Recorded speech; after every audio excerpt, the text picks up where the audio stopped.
Good morning, good evening. With this introduction, I'd like to give you some basic information about the OPC Foundation and the technology and all our collaborations in the world. But before I start, I'd like to give you an impression where I am here right now. So this is exactly now the blue wall, what you see here from the other side of the camera, just to give you an impression what the home office has switched to. It's now a kind of a studio. And on the one hand, I really appreciate to be more at home and not always be on the road. But on the other hand, I think it's also inspiring to talk to people, meet them, have great talks, because this is also driving innovation. This is truly what I believe. But the pandemic is here. We have to stay safe. Hopefully you are in a safe situation. So all the best, stay healthy. And let's see about the next slides. I really just want to give you a very, very short update on the organization itself. We have a lot of news on collaborations. I give you a short update on enabling technologies and also on upcoming activities. Very short, so let's start. The OPC Foundation definitely is an organization being an enabler with the technology OPC UA to move the transformation from the automation pyramid to the information network. Well, what do we mean with that? First of all, and this is a basic statement which I always have to repeat, OPC UA is not a protocol, right? Instead, it's an open framework delivering end-to-end secured standardized information exchange. We believe on standardizing information, but moving them on different protocols.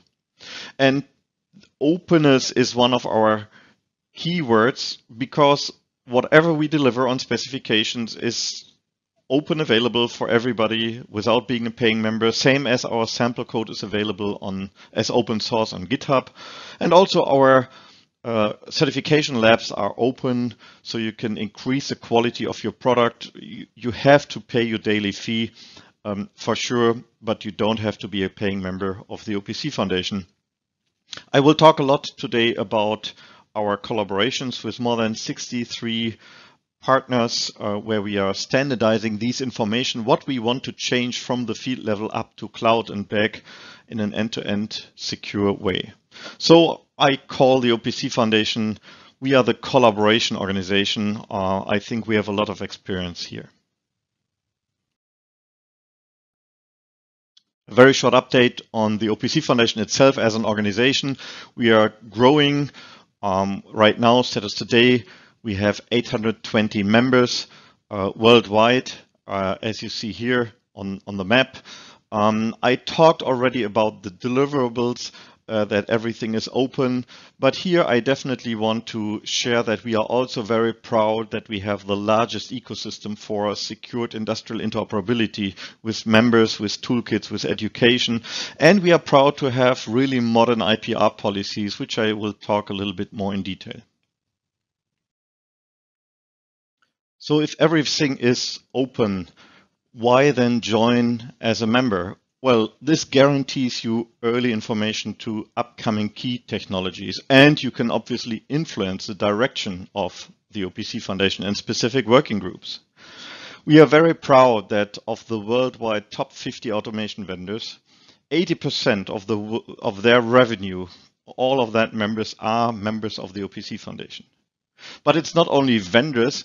You see that we also have the who's who of the chipset companies being a member of the OPC Foundation, but also from the hyperscaler and IT companies. But sure, we are also proud on end users, and at this OPC Day here, we have a lot of success stories from them, what we hear later on.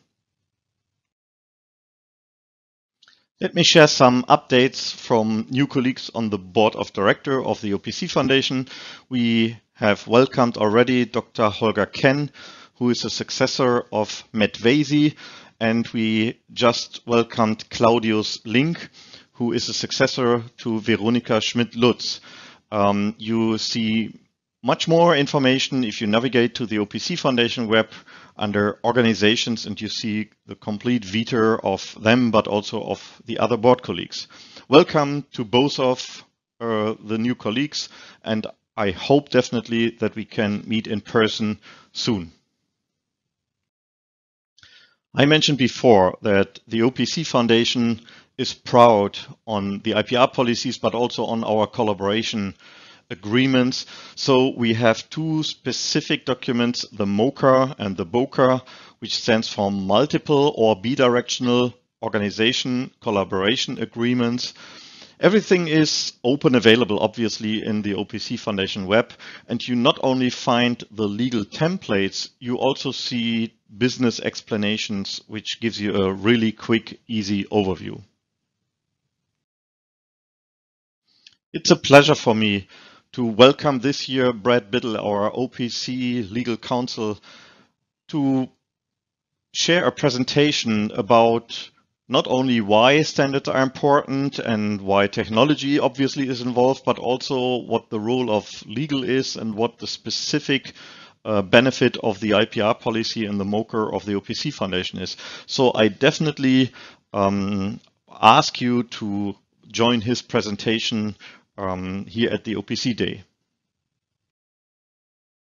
So to give you a short update on what we have done in the area of collaboration, we signed multiple liaison agreements, for example, with the Open Group or with FNU or with the VDMA, and all of them are about agreeing to share information without this shared information being recognized as a contribution.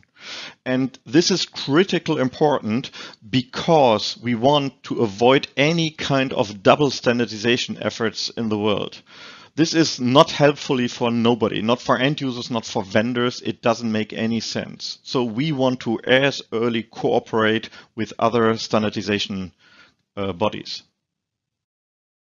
Short update on the Lutz companion specification initiated by Spectaris. Lutz is for laboratory and analyzer device standard, and it has been initiated by Spectaris, as mentioned, together with VDMA and OPC Foundation, but now also two other associations in the world are joining the MOCA to become co-owner. So very welcome. A warm welcome from the OPC Foundation and our other partners. We are proud that this project gets such a big visibility. If you want to have a complete overview on all the companion specifications, how to create one, what are the criteria, but also get in contact, who is a contact partner, I want to learn more, then please join the OPC Foundation web to find all information. There is so much activity behind all these collaborations.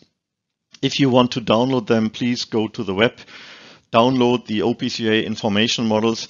Right now, 63 companion specifications are under work or have been released or being release candidate in total.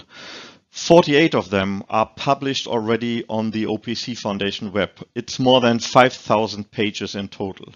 33 of them have been released already, and 15 of them are in a release candidate status right now. It's incredible, and I'd like to thank everybody in the world who is involved in this huge ecosystem to standardize information. As mentioned, we are collaborating with so many other standardization organizations and initiatives.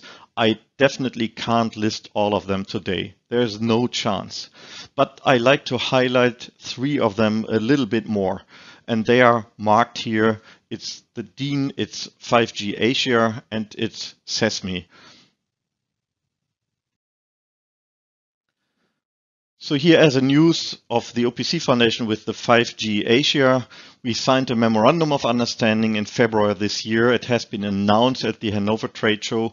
We want to work much closer together and exchange information. We try to avoid any kind of double standardization, but obviously the technical goal of the OPC Foundation regarding 5G is we want to integrate 5G as smoothly as possible into the OPC UA layer stack architecture, as you see here. We definitely realized that there will be a chain of network segments of different technologies where we have to make sure that we have an end-to-end quality of service with integrated security. And therefore, integrating the 5G capabilities is definitely one of the key technologies for the future. We have a dedicated presentation today from Alexander Ziegler from Siemens here on the agenda, and please join his presentation in detail. From the OPC Foundation, we are doing collaborations around the globe in all the areas of the world, and definitely also here in the United States with one of the institutes under the umbrella of the Manufacturing USA. SESMI is our partner to work together on a so-called OPC UA cloud library. And without going into the details here, it's the first time at this OPC Day International that we get a detailed report from SESMI, from Jonathan Weiss as a chairperson here, providing us exactly the details on why the UA Cloud Library is one of the missing pieces. And you see 4 use cases, which he will explain much more in detail. I'm excited to announce a new joint working group between the OPC Foundation and DEAN.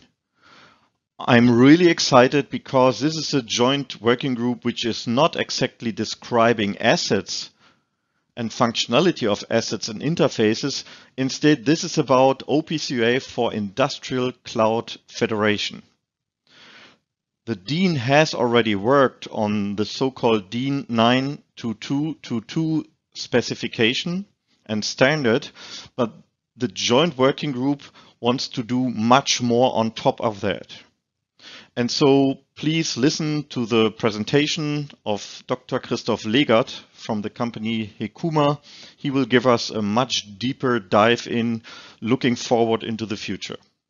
But here you see that I have changed and adapted a little bit our graphic already. If you see the red marked area, you see that we are now being able, or in future able, to exchange standardized information between different cloud systems. The call for participation will be sent out this month in June, and the kickoff will happen later in July. The OPC Foundation joined the Ethernet APL initiative last year in 2020. Ethernet APL and single peer Ethernet is a critical important technology for the process automation world because it's bringing the IT infrastructure from edge down into the field level. And so this is an opener for traditionally field bus systems, but also for OPC UA, which is the only technology which is scaling from field up to cloud and back, including information models, including end-to-end security, and delivering also functional safety, determinism, motion, and other topics. We have a landing page here at the OPC Foundation/APL where you find all kind of information and the brochures from the Ethernet APL initiative. But we are also very proud to be one of the main sponsors at this year's Hekuma Pulse, where we are participating in multi-vendor demos, including companies like ABB, Andres Hauser, Pepperle Fuchs, and Samsung. All of them have already Ethernet APL and OPC UA and PA DIM information models in solutions available. And so this is what we showcased here, how this works, moving data between devices, but also up into dashboards. So we will show that next week at the Hekuma Pulse. Please stay tuned and follow the announcements. We definitely believe for the process automation world that we have the 4 important building blocks. On the one hand, the OPC UA framework with included security, semantics, and all the connectivity benefits. But then, as mentioned before, the world's largest ecosystem, including the FLC initiative, which I will talk in a second about.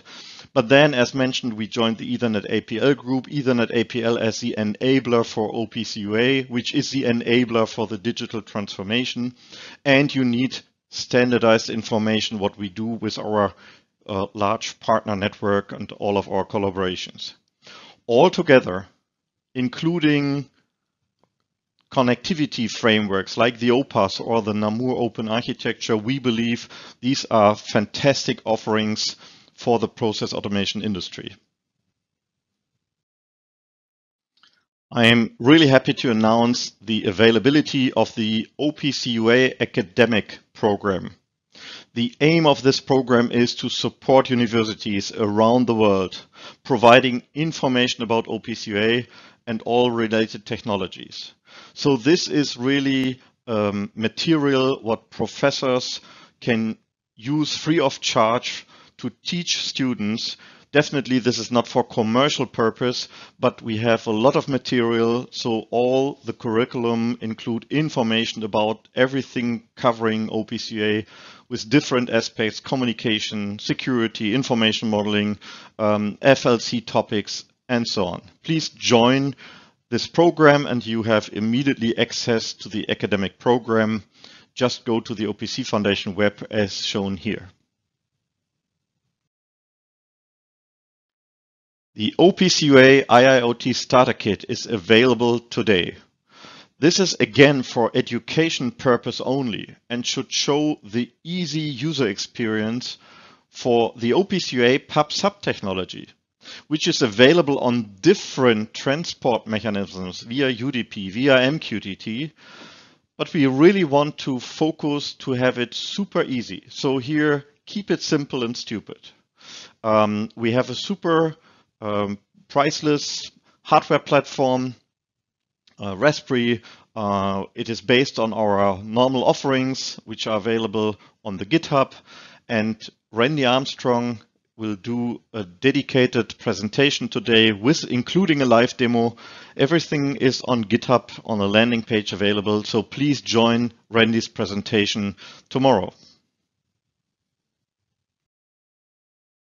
I just mentioned Randy, and I like to make everybody aware about the webinars, what we have done already together with Randy, but also with other colleagues on different topics like specific markets, for example, MDIS or others. So please join our webinars and have and listen to exciting presentations.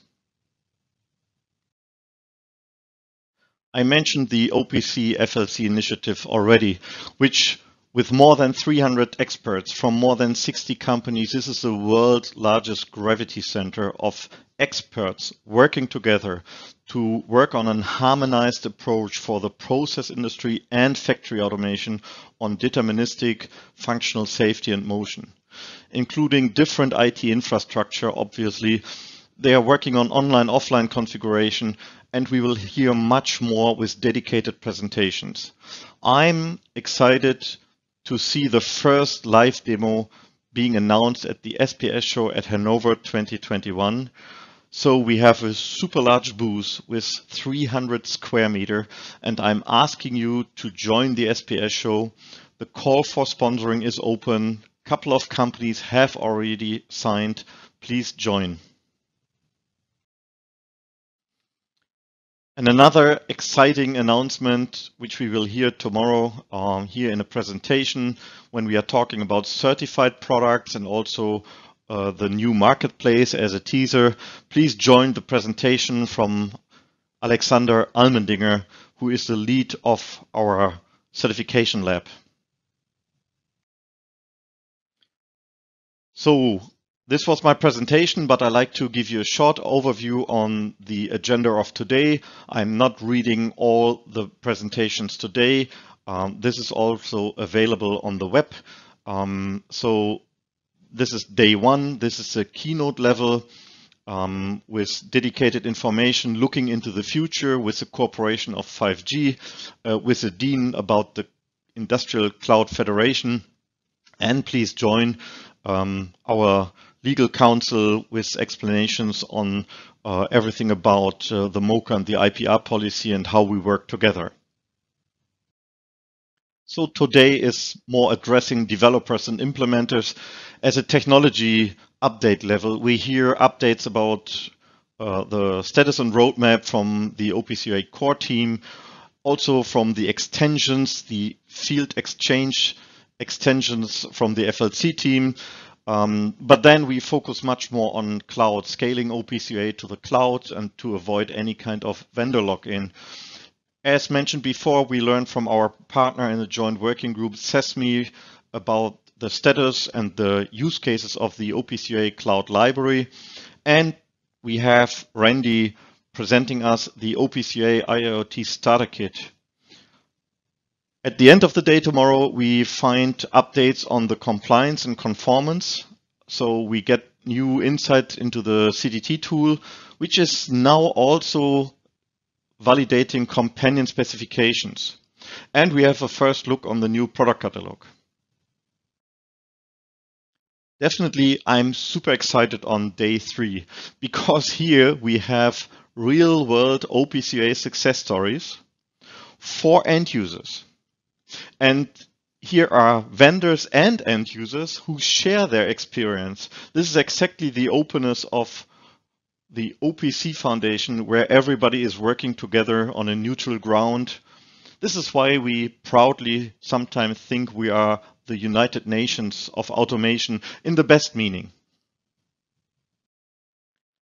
So we are starting the day 3 with first of all available solutions.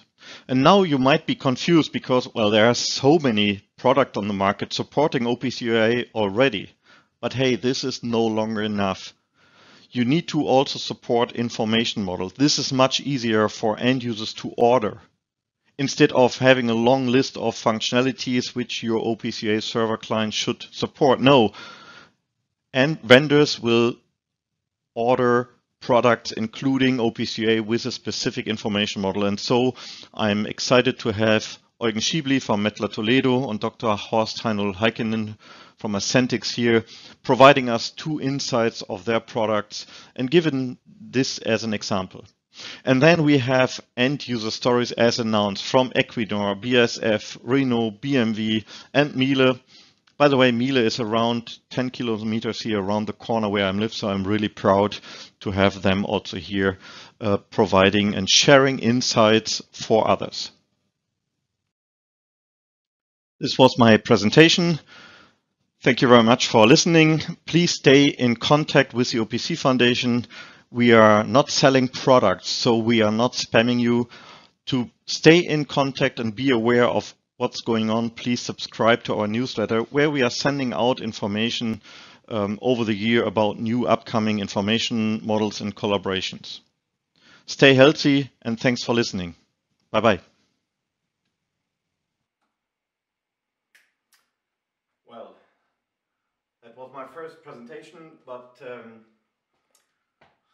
I wanted to be more precisely a little bit on the upcoming activities. First of all, we have the Hekuma Pulse next week, where we are one of the main sponsors. We have an exciting agenda. We have 2 live panel discussions, one more on the area of field, the other one in the area of vertical integration.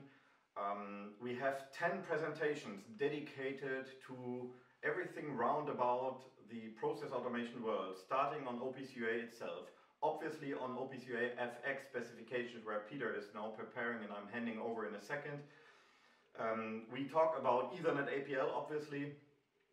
We are talking about a lot of information models. We have a 40-minute slot where we are covering all information models which are highly relevant for the process automation industry. And we have a session on how to connect to dashboards.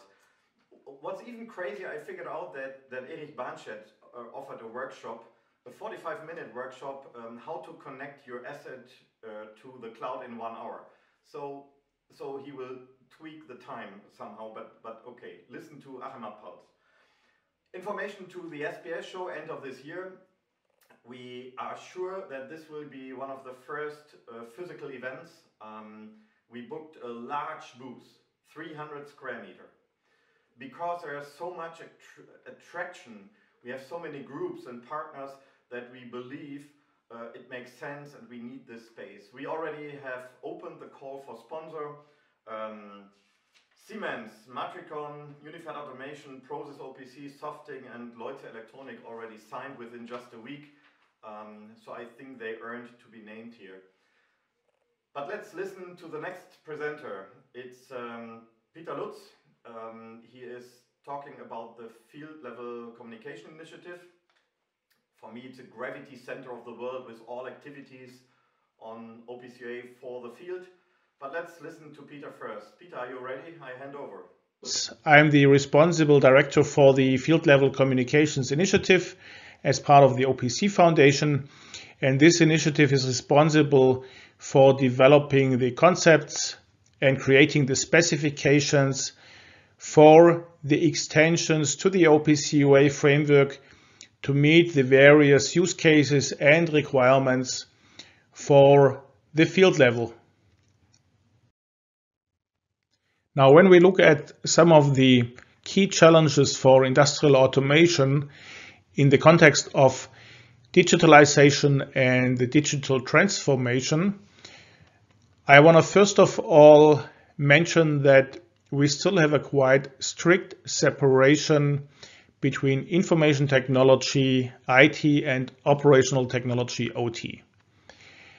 But in order to support the use cases out of, for example, Industry 4.0 or the Industrial Internet of Things, we have to ensure a very easy and a very flexible information exchange across all these different levels inside a factory, inside a plant, or even beyond. And this is why we have to strive for solutions that support the IT-OT convergence. What we also recognize today is that we have quite different solutions, products, and even technologies that are being used in factory automation and in process automation. But the requirements are very similar, or I would say to a very large extent they are even identical.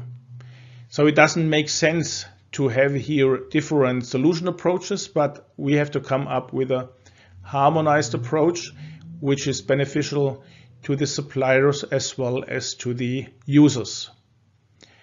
And one of the probably most difficult challenges to solve is the huge diversity with regard to protocols and data models, especially when we look at the field level, having all these different field buses and real-time Ethernet protocols, digital and analog interfaces.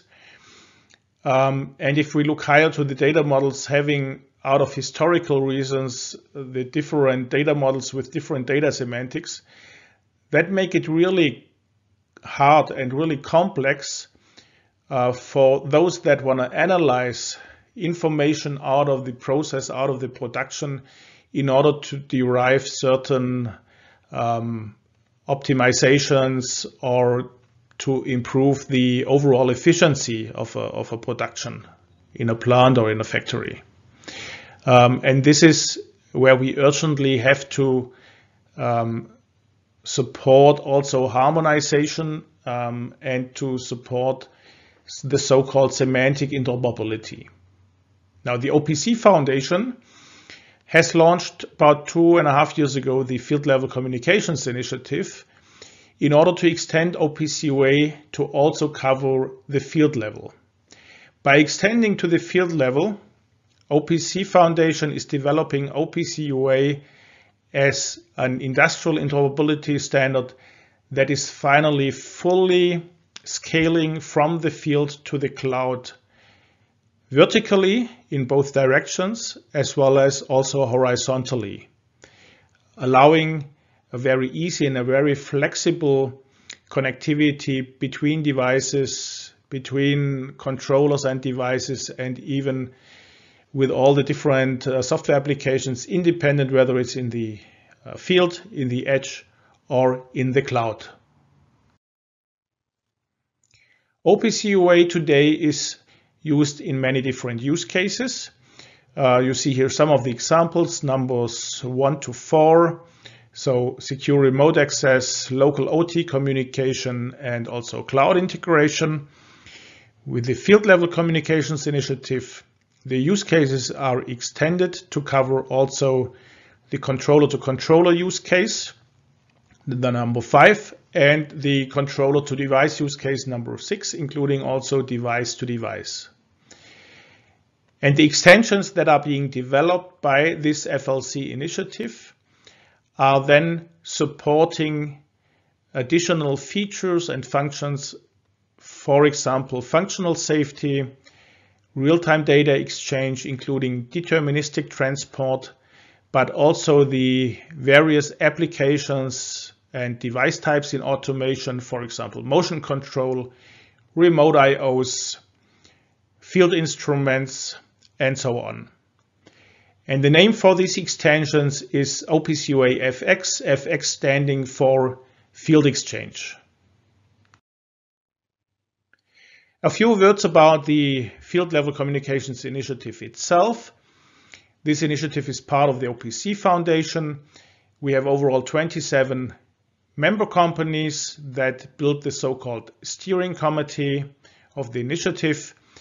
If you browse through the logos, you find all the big names in industrial automation. Out of the US, the companies Emerson, Rockwell Automation. Out of Europe, the big names ABB, Schneider Electric, Siemens. And if we look to Asia, we have the big automation suppliers out of Japan with Mitsubishi, Omron, and Yokogawa. Overall, more than 320 technical experts from more than 65 member companies of the OPC Foundation are supporting the technical work to build the specifications for extending OPC UA to the field.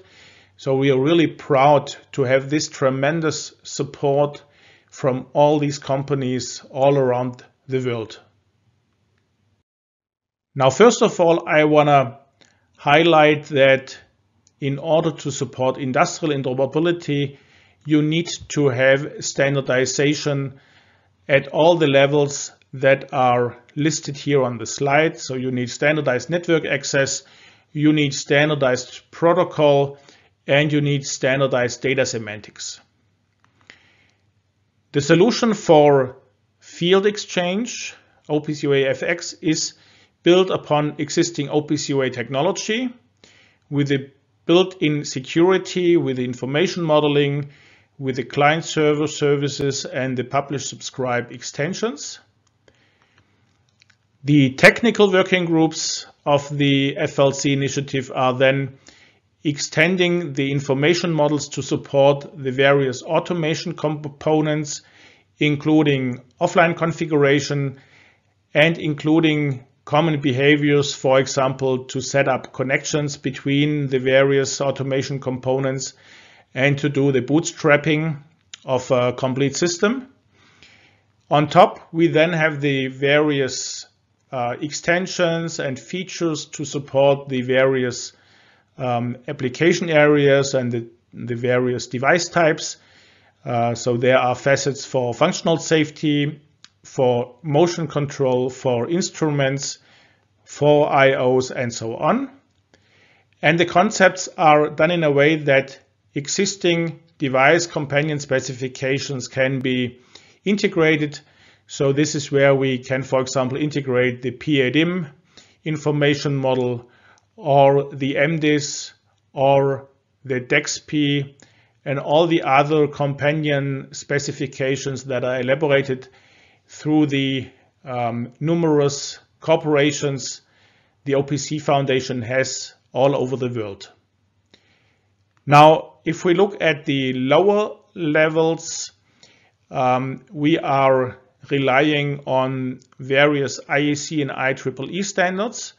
Very important for us are especially the Ethernet standards out of IEEE, with the certain variants. For example, the Ethernet Advanced Physical Layer APL that is being launched in these days at the Hekuma. Very important to bring Ethernet to the field in the process industry, but also Ethernet TSN to make transport deterministic is very important, as well as other communication standards that are being developed by standardization organizations.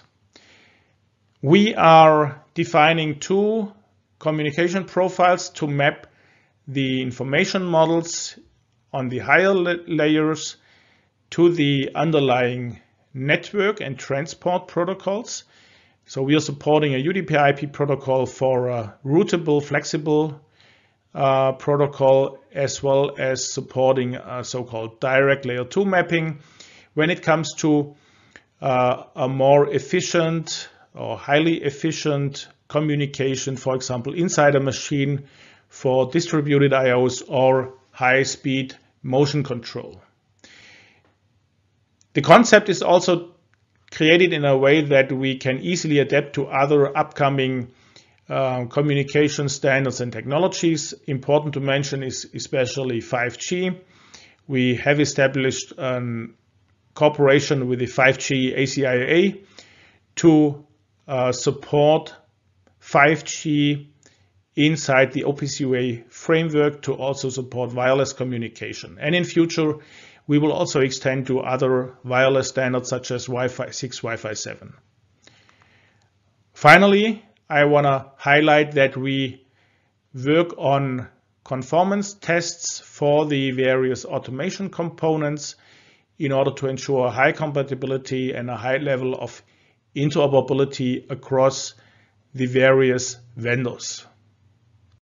A key technology for OPC UA in the process industry is the Advanced Physical Layer Ethernet APL, as already mentioned, because this is bringing Ethernet to the field even in hazardous areas. And because APL is transport agnostic, it is supporting different industrial protocols, including OPC UA. And this is why the OPC Foundation has become member of the APL initiative a few months ago to support the further development of the technology and also to jointly promote Ethernet APL with other standardization organizations. Another key enabling technology is Ethernet time-sensitive networking, TSN.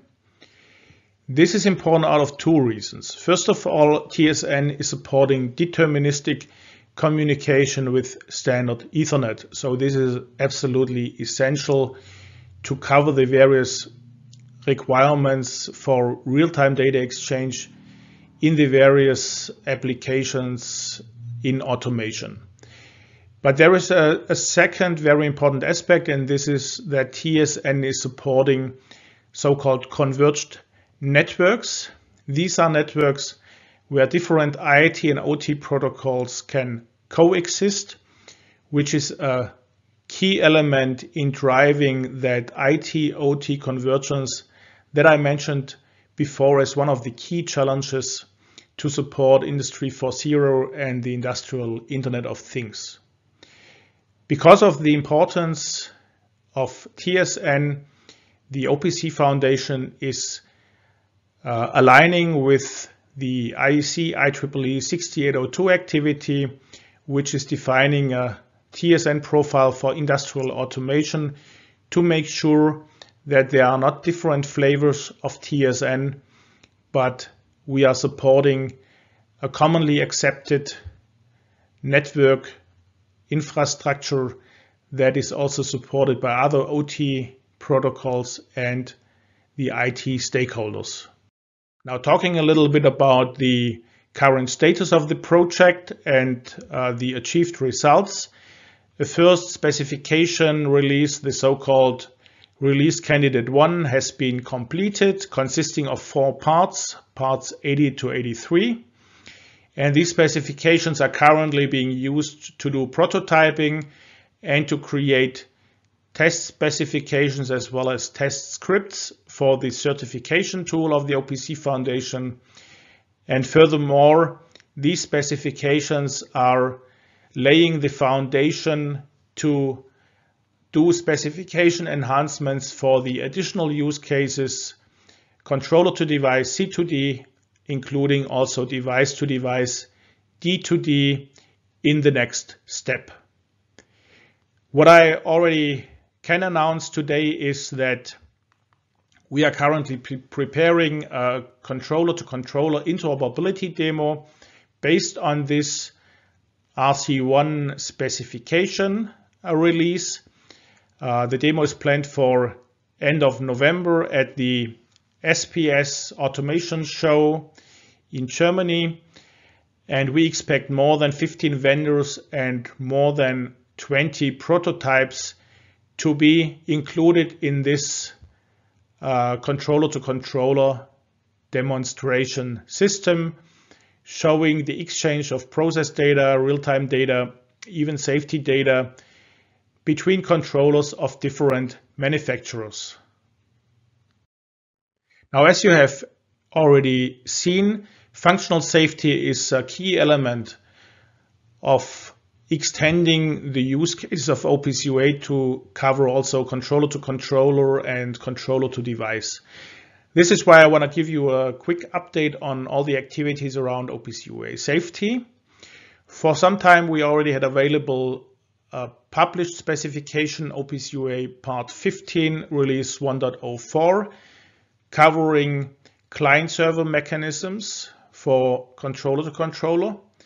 In the meantime, an updated specification has been completed and in the meantime submitted for member review. This is OPC UA Part 15 Release 1.05, which is now also supporting the publish subscribe extensions. So this matches the OPC UA FX requirements. In future, we can expect further enhancements to support also the controller to device use case. A test specification has already been completed for OPC UA safety, and we have different ongoing developments on a test tool on the one hand side, but also on a safety stack. For this, OPC Foundation has contracted the Institute IFAG in Magdeburg, Germany, co-funded by 31 OPC Foundation member companies. And if there is interest from additional companies to join these development projects, please let me know. Now, with this slide, I want to explain a little bit the migration path with OPC UA from existing systems to support in future also OPC UA in the field level. You see here the classical solution, having controllers that use OPC UA to connect up to the edge, to the cloud, to the MES ERP systems. And we have the field buses that connect the controllers to the various underlying field devices. Now, with the controller to controller specifications developed by the FLC initiative, we allow the horizontal integration and horizontal communication between controllers of different manufacturers. So this is the initial step. And then by bringing OPC UA down to the field devices with the use cases controller to device and device to device, we then have OPC UA as one consistent and one standardized interoperability communication solution that is fully scaling vertically as well as horizontally. Now with this slide, I want to quickly summarize the content of my presentation. I wanted to show to you how the OPC Foundation with its field level communications initiative is extending OPC UA to support also the field level. And with this approach, there is the possibility to finally convert the traditional automation pyramid to a very universal, to a very flexible information network where we can have direct connections between the various field devices, controllers, different software applications, independent whether they are located in the field, in the edge, or in the cloud. And the solution is to extend OPC UA to meet the various use cases and requirements in factory and process automation with the support of different underlying technologies and standards such as the Ethernet Advanced Physical Layer, Ethernet TSN, 5G, and in future also Wi-Fi 6, Wi-Fi 7, and whatever comes up. I'm now coming to the end of my presentation. I want to thank you all for your attention. In case of any questions, feel free to contact me. You have here my contact details, but you can certainly also look at the various links that I'm providing here to identify related material. We have brochures, we have recordings, we have slides available. So please have a look, and thank you very much again. Okay, that was a great overview, Peter. Thank you very much. And again, I like your background picture from the process industry. I encourage the audience to put more questions into the Q&A. I saw, for example, something from Luis from Mexico. Welcome, Luis. We will answer that later on live. But also all the others, feel free, please put more questions into the Q&A chat so we really can discuss in detail. In my first overview introduction, you have realized that this collaboration aspect is really important, and I highlighted that a lot.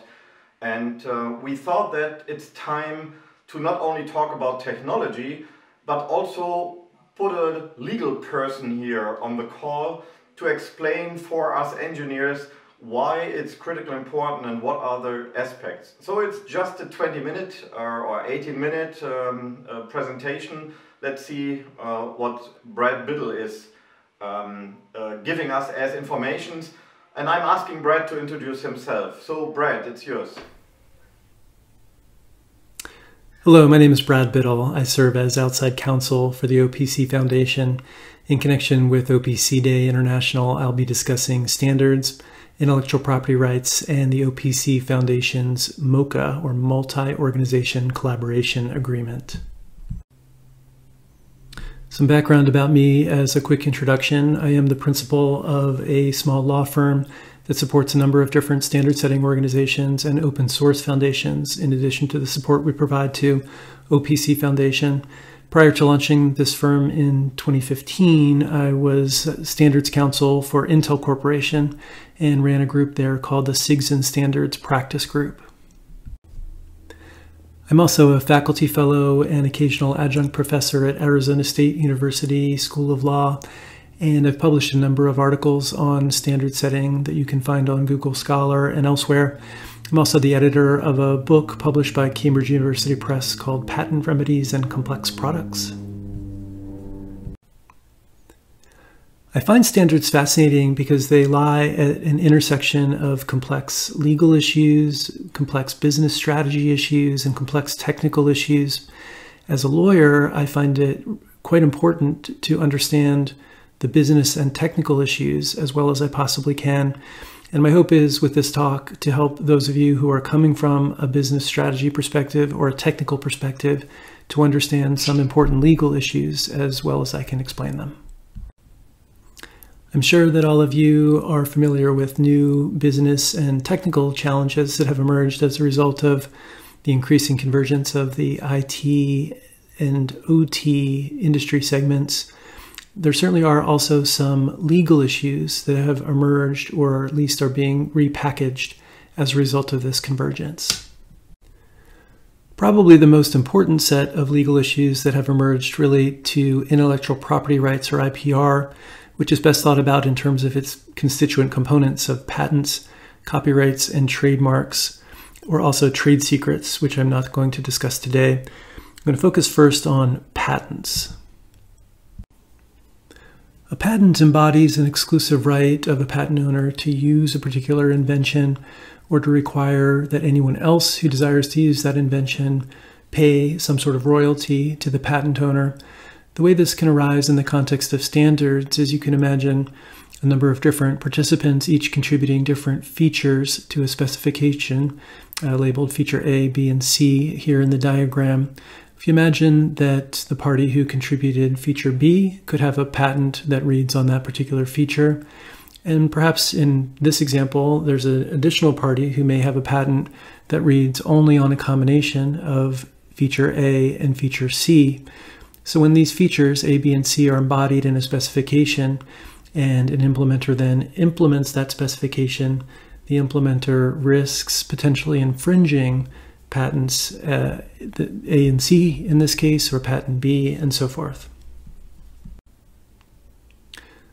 So in the context of standards, a fundamental concern of implementers is, am I licensed to, or can I get a license to, applicable standards essential patent claims, or SEPs, and under what terms?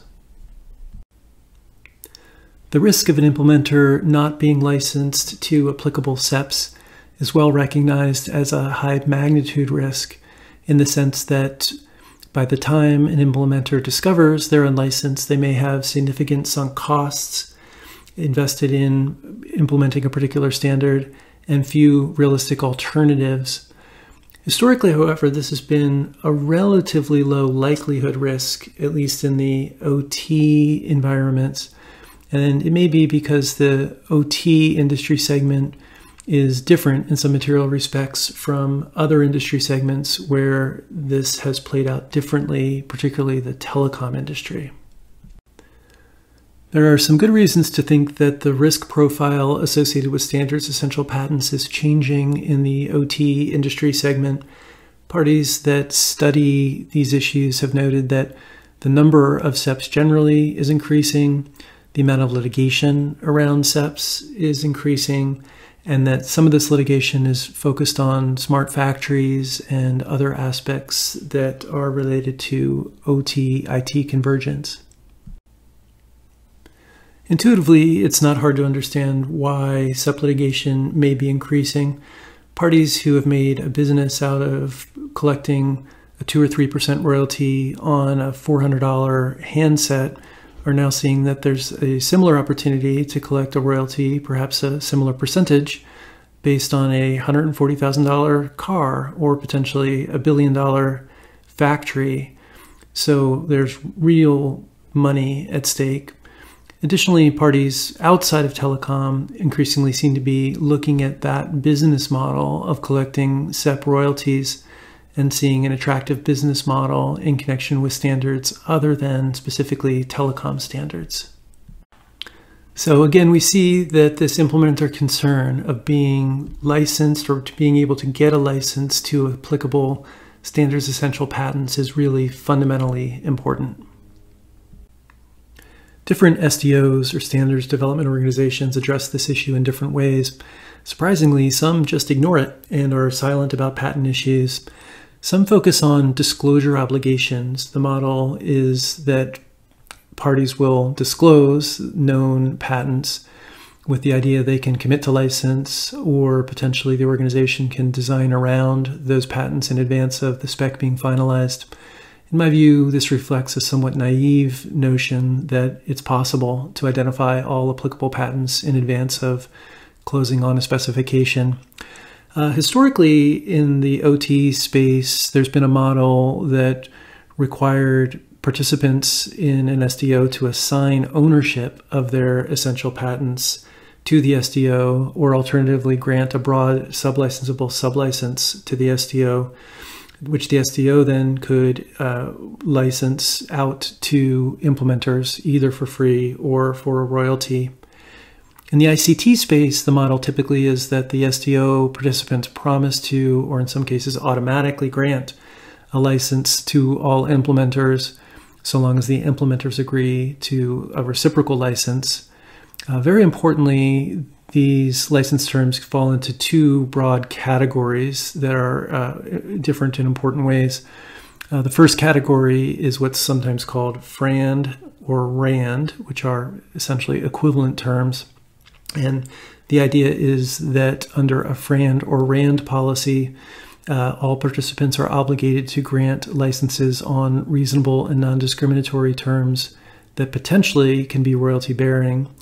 The other large category of policies are RAND 0 or RF RAND, royalty-free RAND, or quote, royalty-free, unquote. All of these terms are essentially synonyms as well, and as implied, the key feature of a royalty-free policy is that there are no royalties. Over 3 years ago, back in 2018, OPC Foundation made a major change to its IPR policy. We transitioned from our version 1 IPR policy to a version 2 IPR policy. Our version 1 policy was the old school style OT policy where OPC Foundation was positioned to decide what patents were essential. Once OPC decided a patent was essential, then a member would be required to assign ownership of that patent to OPC Foundation, or alternatively grant OPC Foundation a very broad license. There would then be additionally some complex disclosure obligations applicable to all members. The challenges we faced with this policy were, first, that it put OPC Foundation in the middle of patent disputes between its own members, where OPC would be required to adjudicate whether or not a particular patent claim would be deemed essential, and then to force a member to grant ownership of that patent to OPC Foundation if it did. We also found, perhaps even more importantly, that patent owners were simply unwilling to agree to this policy, particularly those coming from the ICT world, so it was inhibiting the growth of the organization. We changed in 2018 to our version 2 policy, which is more of the ICT style of a default royalty-free RAND commitment that's applicable to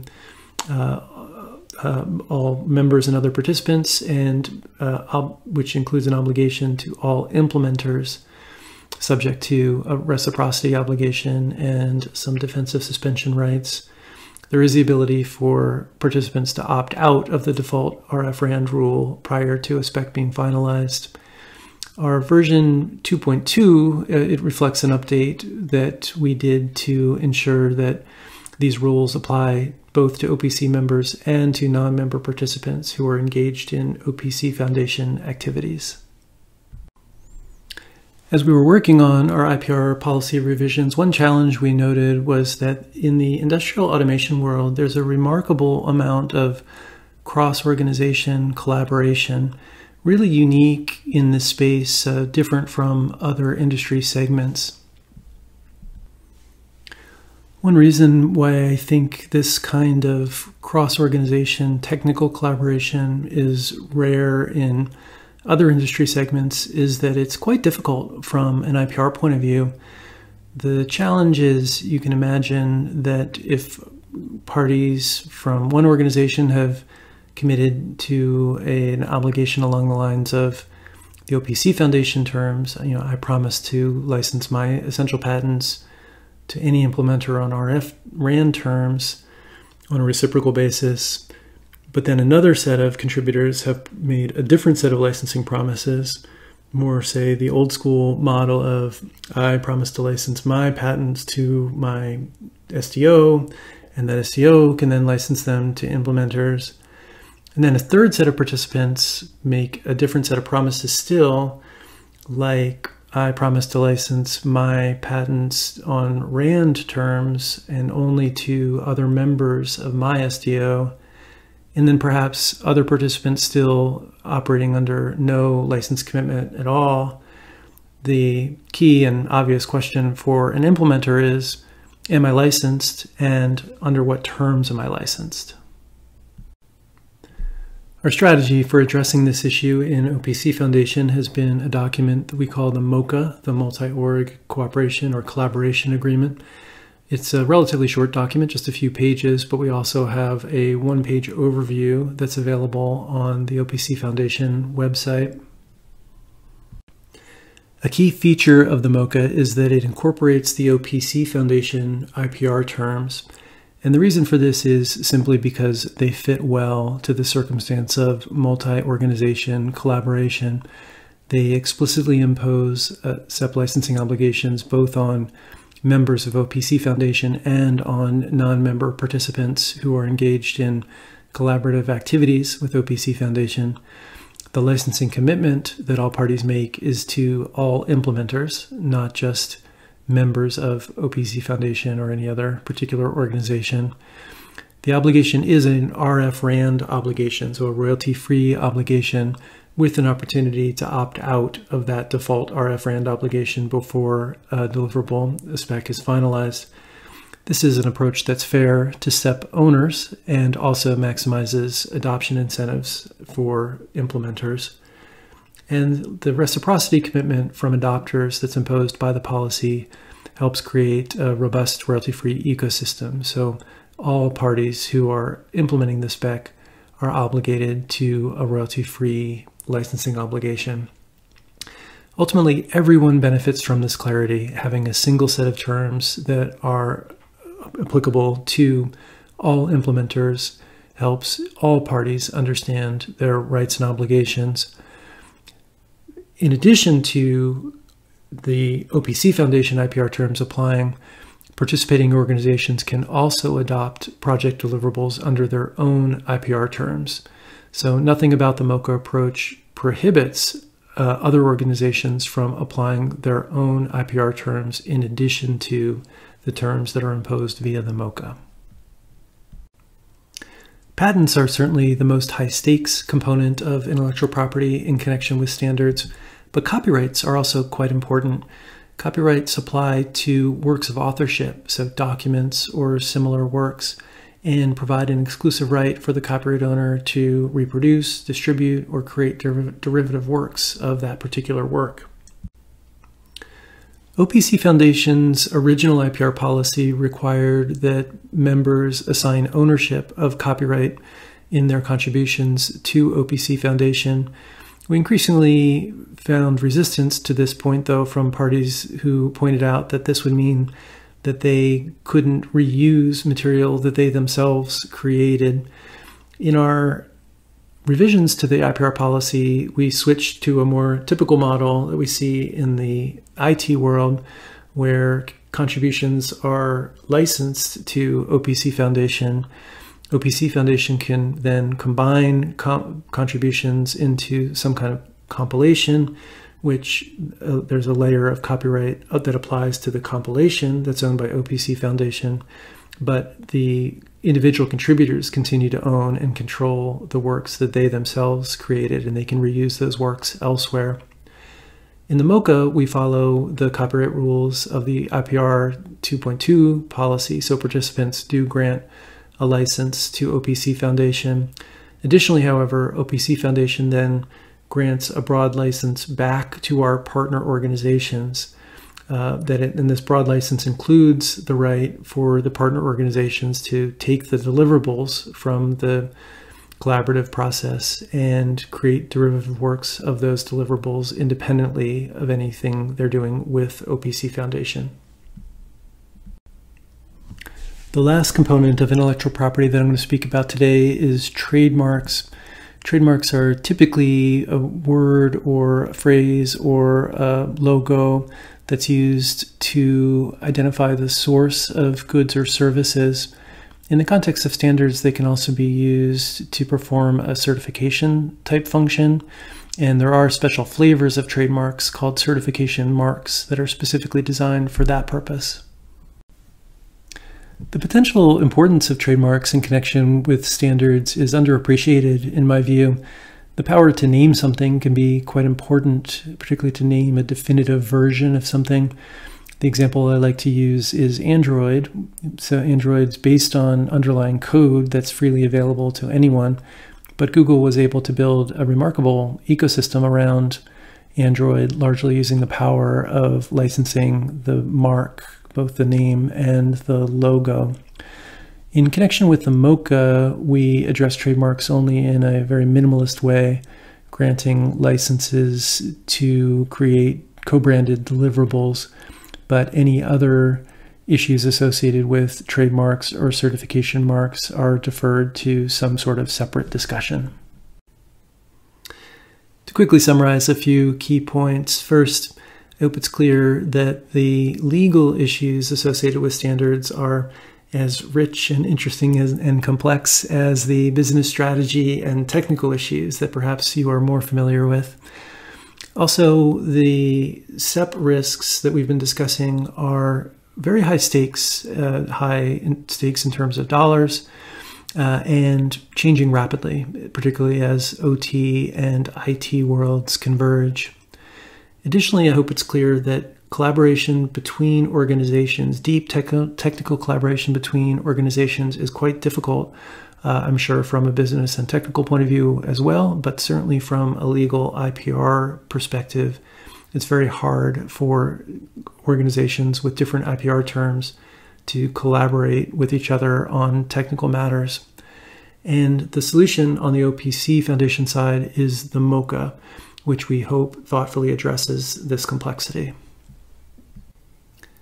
Thank you very much for taking the time to view this presentation, and I welcome your comments or questions. Thank you very much, Brad. That was a great overview, and we already received a couple of questions, so hopefully you can rejoin later on for the Q&A part. Otherwise, we are taking the answers offline and send all the questions anyway to answer to the attendees. I'm really proud that the OPC Foundation cleaned up a lot of that stuff and also the IPR policy and the MOCA to not only protect ourselves and our members, instead all implementers in the world. That's really a promise, and I believe this is why also the MOCA is so promising and that so many associations want to co-sign this.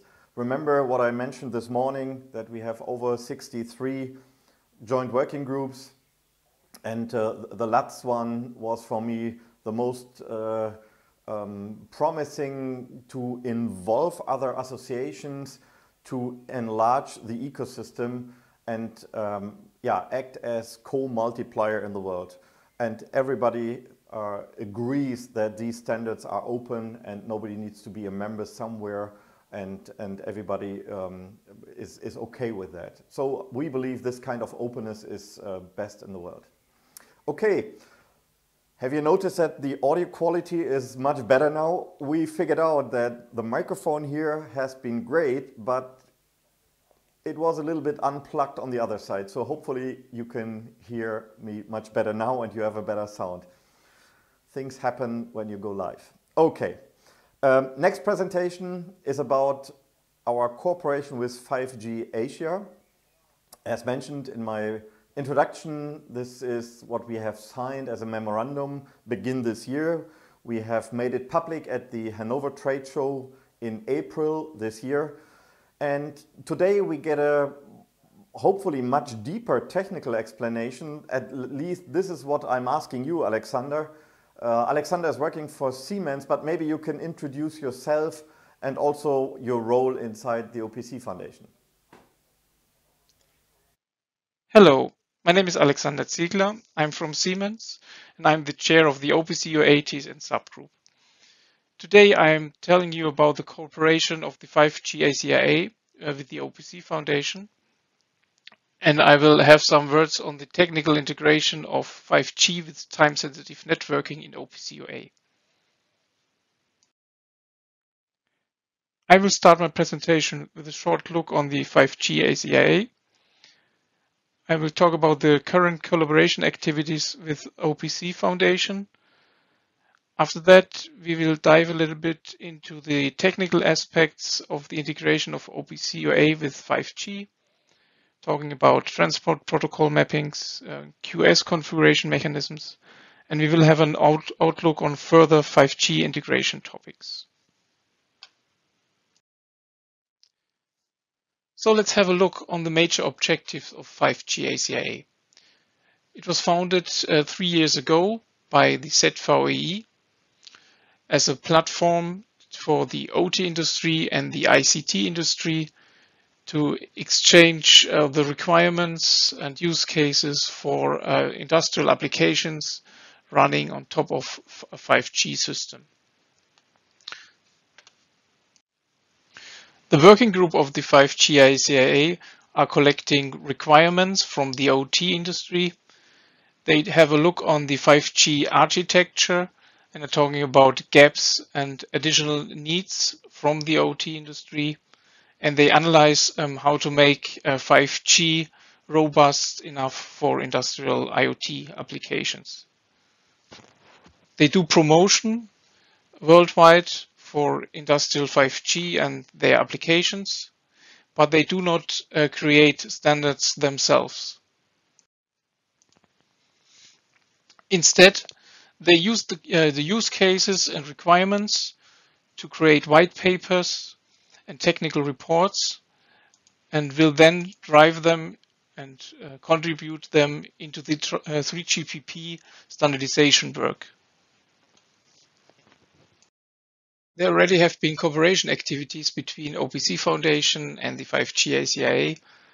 The first joint workshop with 5G ACIA Working Group 3, which is the Architecture and Technology Working Group, and our OPC UA Working Group happened in September 2020, where we exchanged general system architecture information. And after that, in April 2021, first memorandum of understanding was signed between the two partners, and it was presented at the Hanover Fair 2021. We have OPC UA members participating in the work item 51, which is actually the initiating party of our cooperation. And this work item 51 is led by Julianne from Huawei, and they aim to create a technical report on the integration of OPC UA with a 5G system. We already received a first list of technical questions from this working group to our OPC UA members, which had the time to give a first feedback on them. But we plan to have a deeper dive with the OPC UA FX members as well, as I think we get more information about the OT related requirements. Further steps for collaborations are currently in discussion, so there may be a follow-up workshop. We also talk about possible joint working group, and 5G ACIA and OPC offices for that are clarifying the legal aspects for further information exchange for drafts and other white papers. In my short presentation today, I'm not able to cover all the aspects of a 5G system. Instead, let me focus on the 5G communication aspects which provide QoS for OT applications. In this overview here, we can see different areas and different application scenarios which are covered by OPC UA, and some of them, if not most of them, are relying on some sort of quality of service. So we have in the cloud area, we have the need for reliable streaming of data and events. In the area of controller to controller communication and controller to field device, we need cyclic process data exchange, mostly jitter-free and with low latencies. And if it comes to mobile robots or AGVs running through your shop floor, then 5G ultra reliable low latency communications may be needed for that. So let me now dive into the technical details of 5G in combination with QoS and OPC UA. On this slide, I will give you an overview of the configurable application QoS requirements modeled in OPC UA. So there is, of course, best effort, which doesn't need any specific configuration to be used by a publisher or subscriber. If you need to use priority-based QoS, which is using so-called priority labels, then you need to select one out of them, out of a given set of priority labels. For example, there may be urgent, middle, or low, and those priority labels give a hint to the network stack how to prioritize those data flows among each other. And the concrete mapping depends on the underlying transport protocol mapping of the data flow. So for example, if you use IP mapping, then the DSCP flag inside your IP frame will be used to mark that frame either as urgent, middle, or low with a concrete DCP value. If you use Ethernet-based communication, then the PCP parameter in your Ethernet frame will be marked accordingly. If you use guaranteed QoS, then you are able to either use guaranteed bandwidth or request for guaranteed bandwidth, or you can request for concrete bounded latency, or you may use a deadline model which requires the endpoints to be synchronized among each other. This, of course, needs signaling of those requirements to the network, and this needs allocation of the network for the requested resources.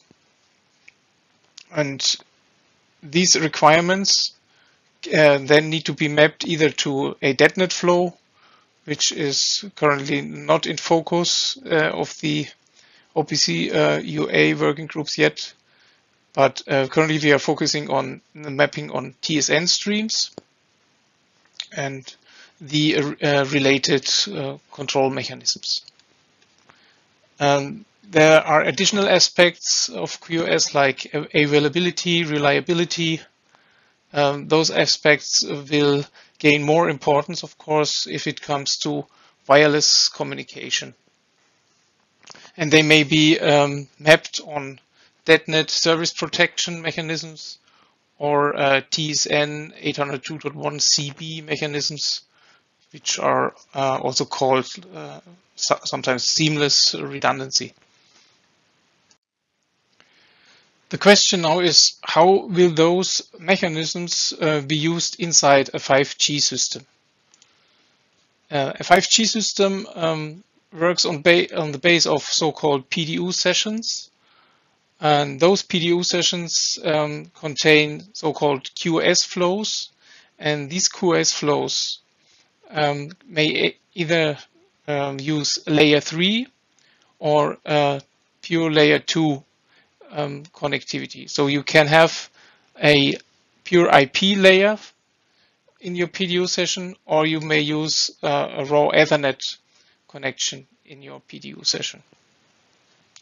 And that means for the mapping of priority-based QoS, we may use layer 3 or layer 2 PDU sessions in a native 5G way. Native means that we do not have any additional TSN specific aspects also given by a 5G system. A 5G TSN bridge will be used, for example, to create a logical TSN bridge for a pure TSN stream needed for guaranteed QoS on a layer 2 base. On top of that, you could also build a DetNet flow, or and then another option, if you do not need a TSN stream underneath, you can map your DetNet flow directly on a layer 3 PDU session. This is also possible because 5G already provides you some sort of QoS in the native 5G scenarios, even without a 5G TSN bridge underneath. And as I said before, the availability, reliability, and the mappings for those QoS aspects need more investigation.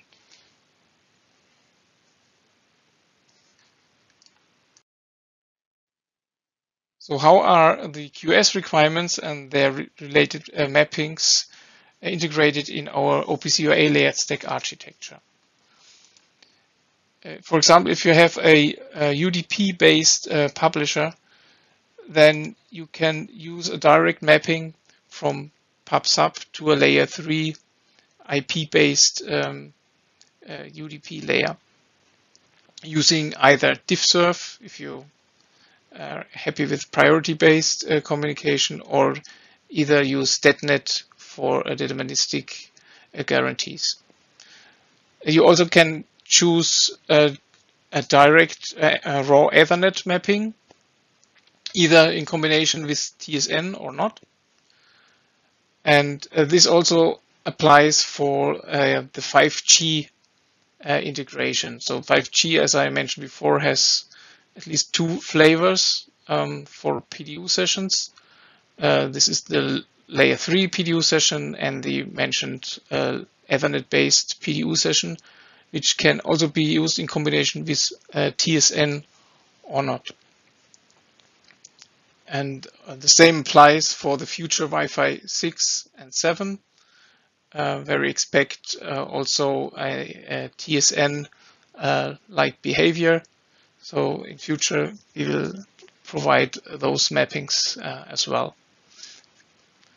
Not to forget is the IEC IEEE 6802 TSN AI profile, which selects out of the multitude of TSN features a certain profile to provide the base for a converged TSN network, and also 3GPP, or the logical TSN bridge, is expected to fulfill the requirements of the AI profile, but discussions are still going on that. What are the different deployment scenarios we expect for OPC UA with QoS? So there may be multiple hosts running on a mobile robot. Some of them may need to be connected to a host far away in a behind industrial LAN, and this LAN again is connected via a 5G industrial network with this mobile robot. There may be mobile to mobile communication scenarios, and there may be data flows even running through an industrial WLAN connection. They may be IP based, or of course, if you leave out the IP layer, they may be raw Ethernet based connections. And for all of those, we need a way to easily establish an end-to-end QoS over a multitude of different network segments, which may differ in their technology.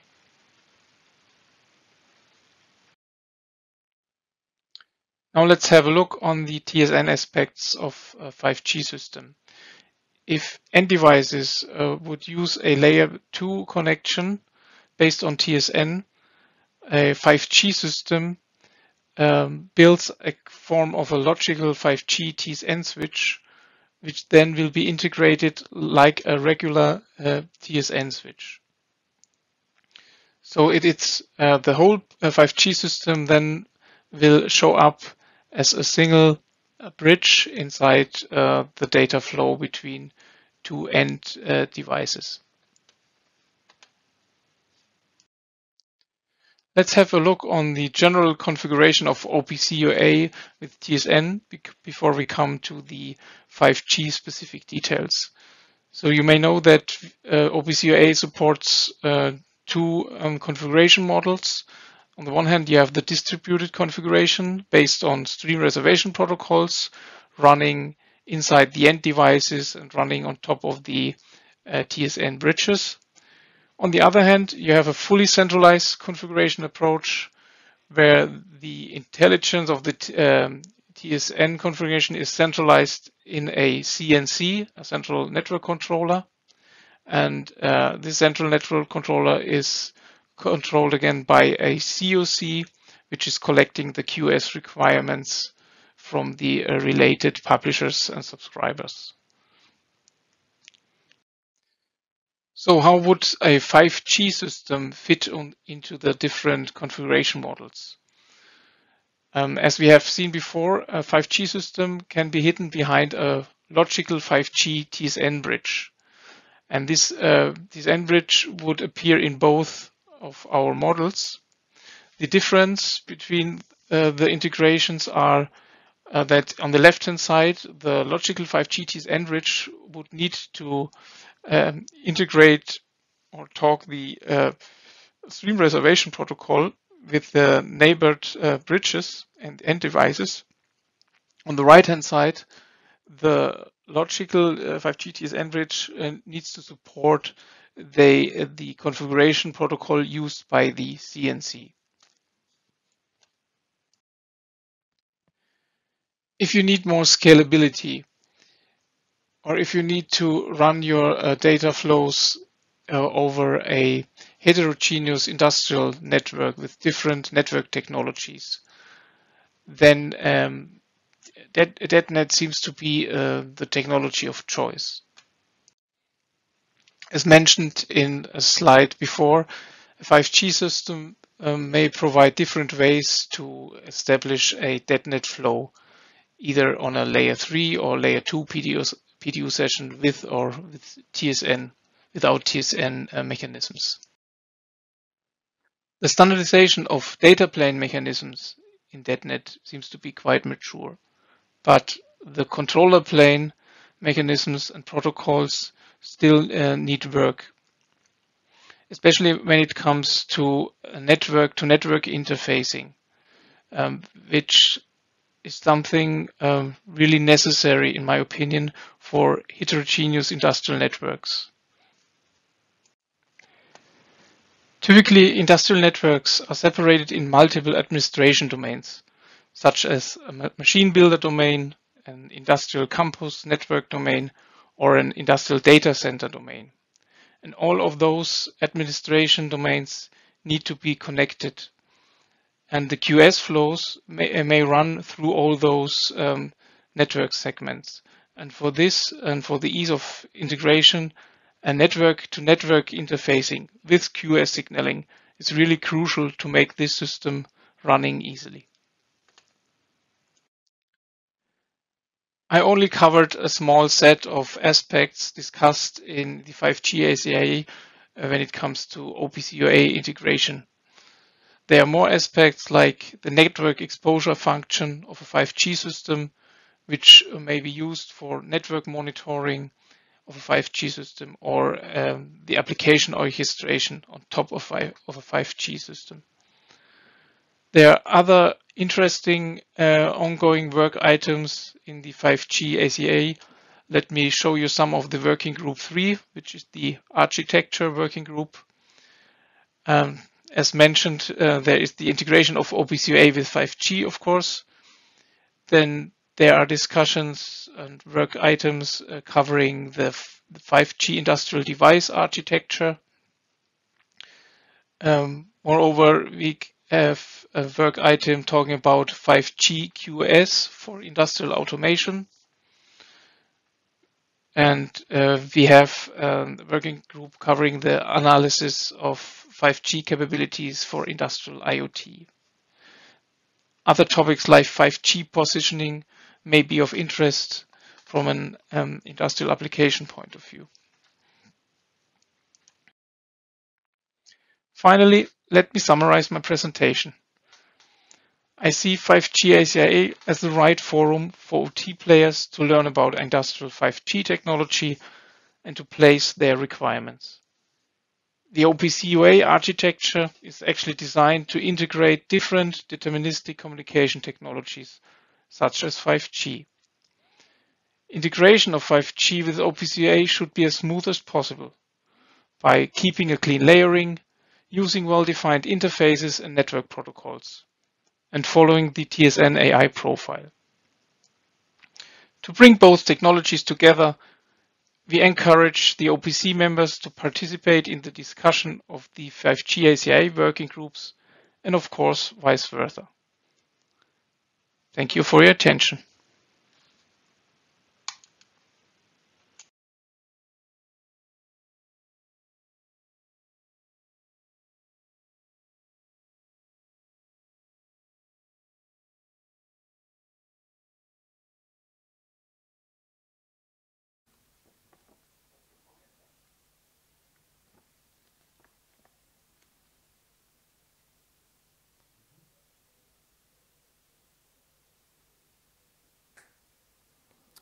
Thank you very much, Alexander. That was a great presentation and much deeper technical. That's what we all appreciate.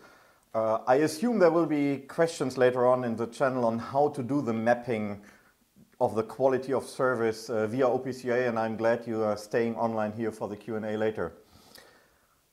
The next speaker, or should say the next two speakers, and I would like to first introduce the lady. It's Katharina Senat from DIN. Together doing a presentation with Dr. Christoph Legat. And this is what I announced super proudly because we agreed together with the Dean and signed this MOCA agreement to continue a work what the Dean has done and released before. Dean has worked on a specification called DIN 92222, which is about cloud federation. And now we are partnering to bring it to a next level, more into the international level, and enhance it with more functionalities. And so I'm proud to have Christoph Legat here today as a presenter to give us more insights. Christoph. Welcome to my presentation today about the Industrial Cloud Federation and details about how to leverage data-driven services in industrial environments by open unified standards. First of all, let me give you a short introduction of the company I'm working for. Hekuma is a special purpose machine and plant building company for the plastics industry with more than 45 years of experience. We are a classical SME with about 160 employees located near the Munich airport in Germany. And we have our own manufacturing and production facility to build up the plants and machines we are selling. We are delivering approximately about 30 systems per year. And what is the challenge here? Basically, we are engineering the whole machine from scratch. We are developing pneumatic systems, mechanical engineering, electrical wirings, and the automation software for sure. In the end, we have a huge supplier and partner network delivering components, supporting us with technology. So we are playing the role of a system integrator as well as of the machine builder itself, and tackle with a lot of complexity in building up, constructing, mechanical construction, and for sure operating the machines and delivering it to our customers. At the moment, we are faced with a disruptive evolution in industry. For sure, you are aware of the different steps of the industry evolution from Industry 1.0 to Industry 4.0. But what is now in Industry 4.0 the novel thing?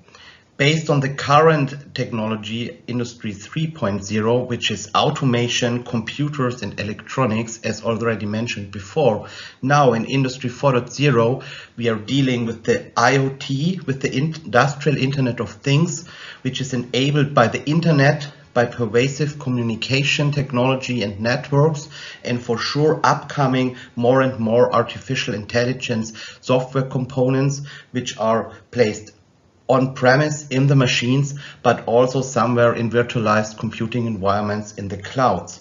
And therefore, we are changing the overall system structure more and more. In research, as well as upcoming in technical papers, you can more and more see the discussion of the evolution of the structure of the networks from the classical automation pyramid, which is a hierarchical organization of computing entities, from high-level enterprise computing down to actuators and sensors on the field level, towards a networked communication of all these functionalities and structures, where the actuators and sensors are physically located still on the field level. Nevertheless, it is a distribution of the computing capabilities, of the processing capabilities and all of the data across the machine, but also to IT infrastructure of the manufacturer, to cloud services which are provided by customers or by the suppliers, by the machine vendors, to improve machine performance, to predict behavior, to identify abnormal situations and provide additional functionalities to improve machine operation and machine maintenance. As a result, the networked communication mentioned already before results in the following situation depicted on this slide. On the left-hand side, you can see the machine which is placed on the manufacturer's side.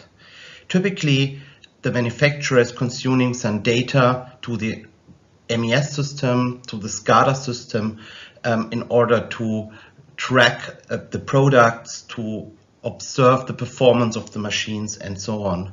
Nevertheless, upcoming due to novel processing and computing services which are provided by, for example, the machine supplier like Hekuma, or component suppliers which are the suppliers to the machine builder, for example, companies for pneumatic systems, for sensor systems, for PLC control and all this stuff. They have additional, or for example, also robotics. They have additional services which provide, for example, prediction about maintenance or performance analytics or all this stuff.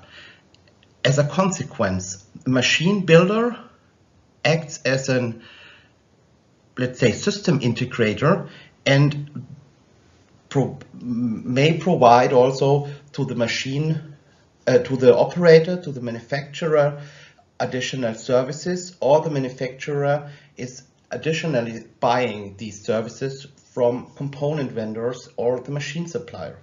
In order to facilitate services which are running on cloud systems, and typically they are operated on cloud systems specifically provided by component suppliers, they have their own infrastructure, they have their own operation environment for clouds. So there are special platforms where the services are running, and the services have to be provided with data. As a consequence, the machine builder is forced, for example, to install a lot of different edge devices, because these cloud component suppliers, the clouds of the component supplier are in the end not the same. They are based on different platforms, based on different architectures, and it is very the typical ways that they are provided specific edge computing devices for handling the communication. So the machine supplier is forced to install a couple of edge devices in order to facilitate the communication and integrate the services of some component suppliers or even sub-suppliers of the component suppliers. And in the end, the manufacturer is forced to monitor a lot of different communication channels and also maintain all these communication channels and all these devices. This is very cost extensive, very complex, and it is also not very good to be monitored which data is passed to which company and why. So this is a very challenging situation at the moment. And exactly this is the starting point for the so-called Industry Cloud Federation.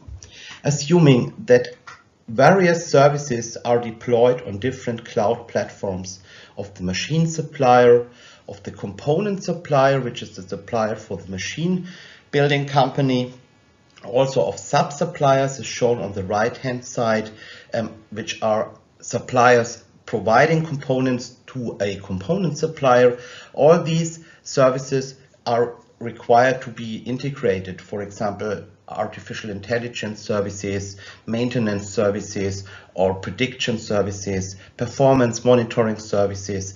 And if the manufacturer wants to use them, it is his decision to integrate these services, also in combination or collaboration with the machine supplier, especially with the special vendor supplier, to ask them to integrate this during the engineering of the machine and provide required facilities for the communication. So in this application scenario of the Industry Cloud Federation, the whole communication is through the cloud of the manufacturer.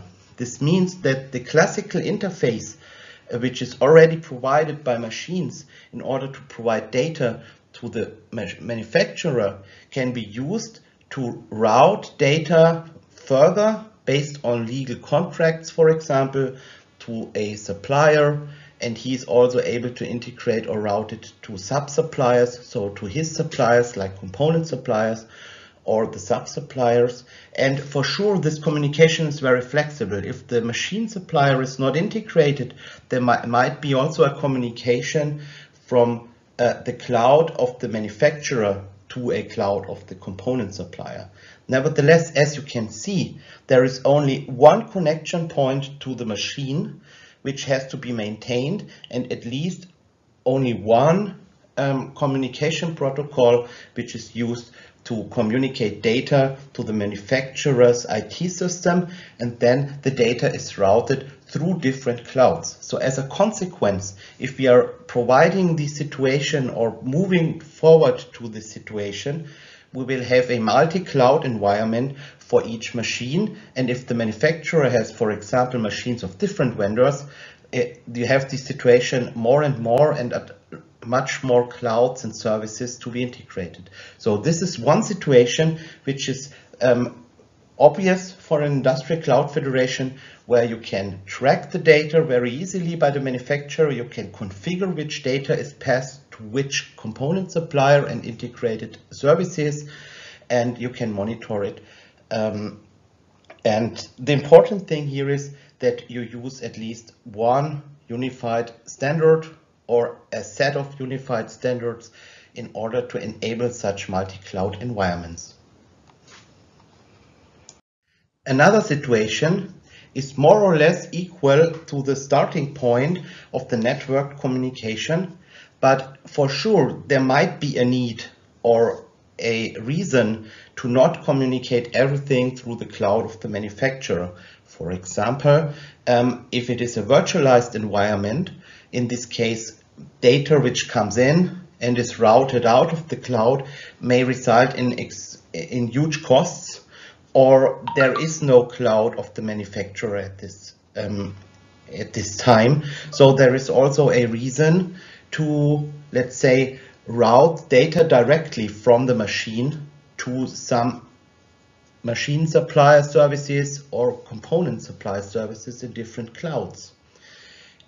As a consequence, there should be no need for the manufacturer to support or enable a cloud or provide a cloud, but it should be able to configure the communication and not to maintain a set a huge set of different edge computing devices and different communication links, but to have one unique edge device which can be configured in a standard way by the cloud manufacturer, also some kind of monitored by the cloud, by the manufacturer itself, and then configure it which service of a supplier, for example, machine supplier, component supplier, should be integrated. So as you can see, all the communication channels reside in a single point connected to the machine. So in order to facilitate and realize an industrial cloud federation, in the end, multiple stakeholders are involved. For example, the service provider. This might be a component supplier, or for example an AI tech company which has a novel technology or novel algorithms to, for example, predict some behavior.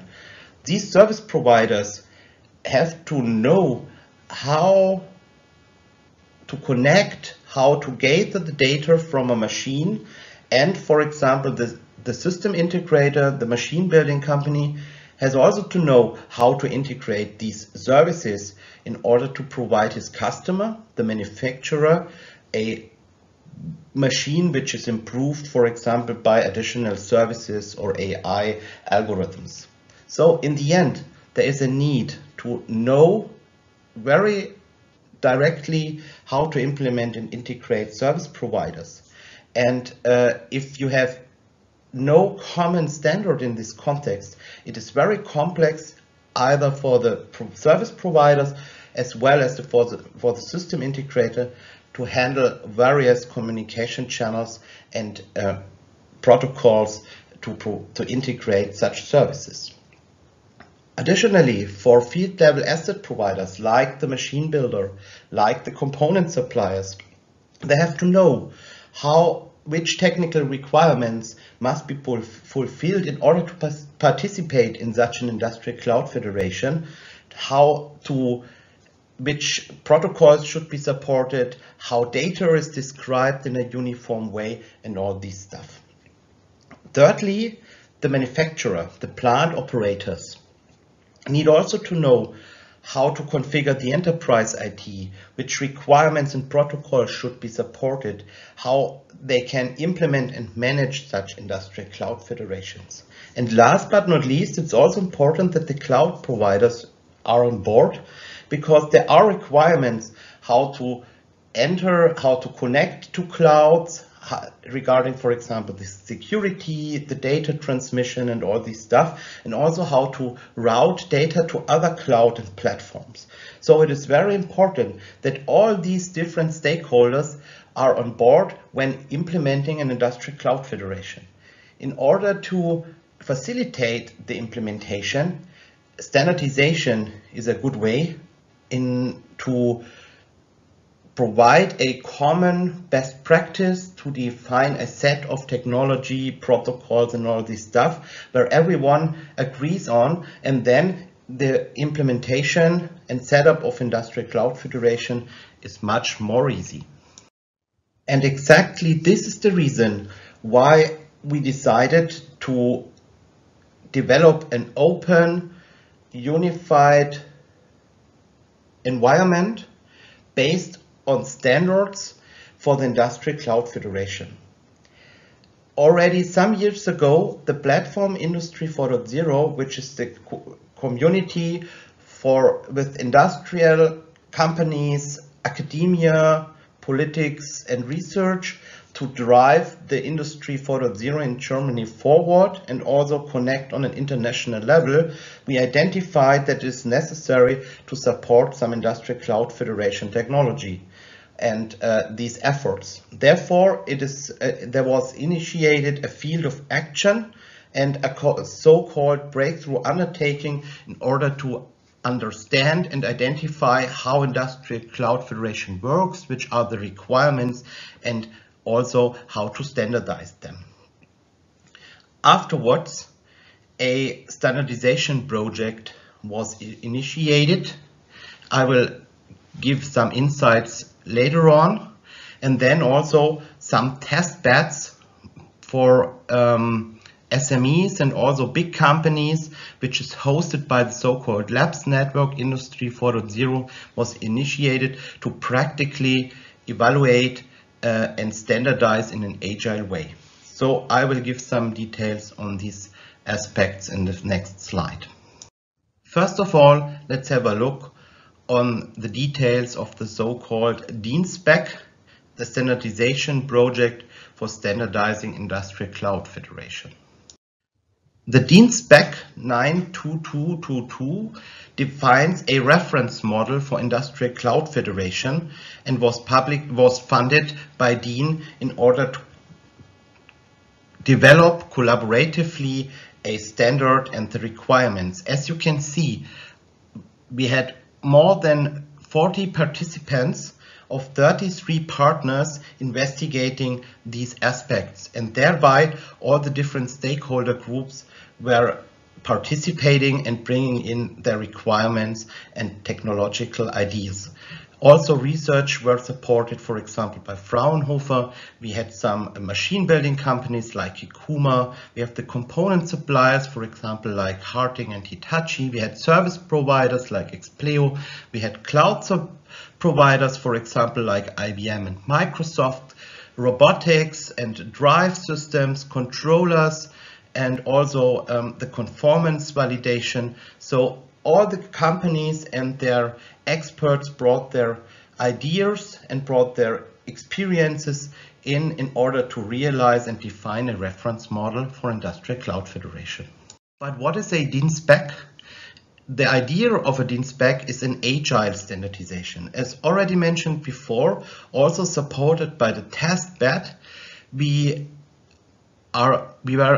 developed within the DIN spec project how to ensure the interoperability and facilitate communication on a practical level. So we implemented some test cases, we implemented some showcases to identify what is possible and what not, and in the end identified how a reference model for Industrial Cloud Federation should look like.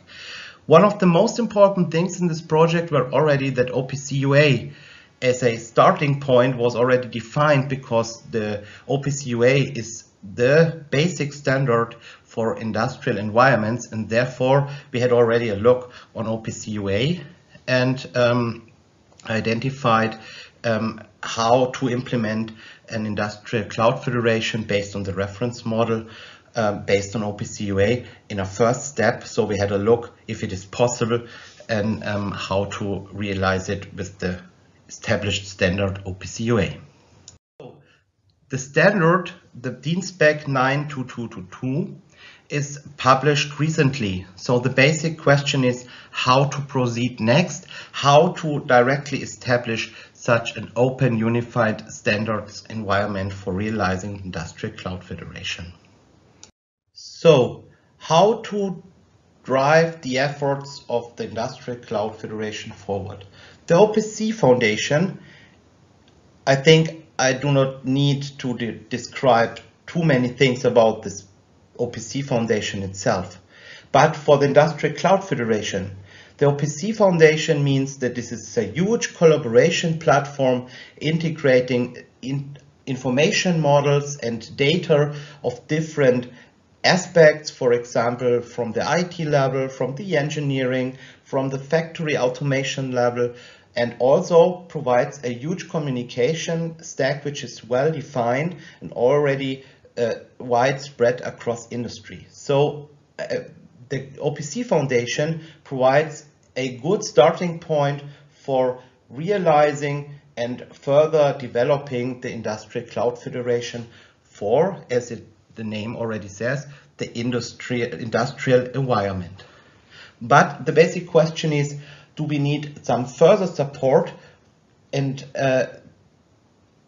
let's say additional know-how and expertise which cannot brought in by industrial partners? And here an additional company comes in, the DIN, which is it is not a company, it's an institution which comes into play. And now I want to hand over to my esteemed colleague Katharina Senert for presenting some details about DIN. Thank you, Christoph. My name is Katharina Senert. I'm the project manager of the DIN-SPEC Industrial Cloud Federation at DIN. Founded in 1917, DIN, the German Institute of Standardization, is the independent and neutral platform for standardization in Germany and worldwide. DIN is a private organization. As a partner for industry, research and society as a whole, DIN plays a major role in helping innovations to reach the market in areas such as the digital economy or society, often within the framework of research projects. More than 36,000 experts from industry, research, consumer protection, and the public sector bring their expertise to work on standardization projects managed by DIN. The result of these efforts are market-oriented standards and specifications that promote global trade and encourage rationalization, quality assurance, and the protection of society and the environment, as well as improving security and communication. At present, there are 34,000 documents in the German standards collection. These are published by DIN's subsidiary Beuth Verlag. 69 committees work on topics ranging from acoustics to water management. From Industrial Cloud Federation to pacifiers, stairs to nails, ladders to toothbrushes, almost everything in our daily lives is covered by standards. Roughly 85% of all national standards projects are European or international in origin. And there's a good reason for that. International standards are the common denominator and shared language of suppliers and customers. They facilitate the transfer of technologies and trade and ensure technical compatibility. They support regulation in health, safety, security, and environmental matters by being at the cutting edge of science and technology. They also ensure that trade agreements are successfully implemented and are a source of technical expertise. International standards ensure the access to global markets and to strategic information on market development and technological innovations. They give access to strategic partnerships and to important ways of cutting costs, improving performance, extending regional and international markets, meeting certification and conformity assessment requirements. And DIN opens the door to this world, since DIN represents German interest in international organizations such as the European Standards Body and ISO, the International Standards Organization. In corporations, DIN ensures that current national, European and international standardization activities are considered and can be built upon. Thank you, and now I hand over to Christoph. Thank you, Katharina, for this short introduction. So, as you can see, DIN is very established in the standardization environment. They are, as in Germany, established as well connected on an international level. So it is obvious that the OPC Foundation and DIN are good partners and a perfect starting point for open unified standards for realizing the Industrial Cloud Federation based on OPC UA. Therefore, we are starting the joint working group OPC UA for Industrial Cloud Federation in order to minimize the number of standards required to realize Industrial Cloud Federation, as already mentioned, and thereby rely on already established standards like OPC UA, but also some other communication protocols which should be integrated instead of developing some new things. Because there are so many stakeholders involved in realizing an Industrial Cloud Federation, all initiatives, consortia, standardization bodies, organizations, technical committee members, and members of other institutions and organizations, interested companies are invited to join and contribute to the joint working group on OPC UA for Industrial Cloud Federation in order to develop an open, unified environment of standards to realize such an Industrial Cloud Federation and collaboratively enable and achieve interoperability across clouds, across companies and especially providing the data flow and integration of services for industrial environments. So let me summarize with a slide you have already seen. Based on the ideas which were originally initiated by the Platform Industry 4.0 and then standardized within the DIN Spec 92222, we have further now started a joint working group of OPC UA for Industrial Cloud Federation in a collaboration between DIN and the OPC Foundation, which is very important for the machine building companies like Hekuma, but also for the cloud companies like Microsoft and all the other companies and all the stakeholders which were mentioned before. Therefore, let us follow the idea of Industry 4.0. Let us collaborate and find together an open, unified environment, or let's collaboratively define an open, unified environment of standards for Industrial Cloud Federation. Please be aware that the kickoff will be in July 2021 and the call for actions for this joint working group will distribute it soon. So thanks a lot for your attention. In case you have any questions, do not hesitate to contact myself, Christoph Legat, or my colleague Katharina Senat. We will support you and we are looking forward to your collaboration within the novel joint working group on Industrial Cloud Federation between DIN and OPC Foundation. Thanks a lot for your attention.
Thank you very much, Katharina and Christoph. So this was day one from the keynotes and presentations. And I like, first of all, thank obviously all the speakers. Today we had one speaker from North America, our legal counsel, Biddle, and the rest was here from Europe. Tomorrow it's exactly the opposite. Tomorrow we have exactly most or all speakers from North America, starting in the morning with Jim Lutz, the CTO of the OPC Foundation, with Randy Armstrong, who is providing the deep dive into the IIoT starter kit. And then we have Alexander Almendinger as one European speaker tomorrow. So stay tuned for tomorrow. We are continuing here with a Q&A. But first of all, for day one, I'd like to thank you and remind you to reconnect tomorrow. Thanks for that right now.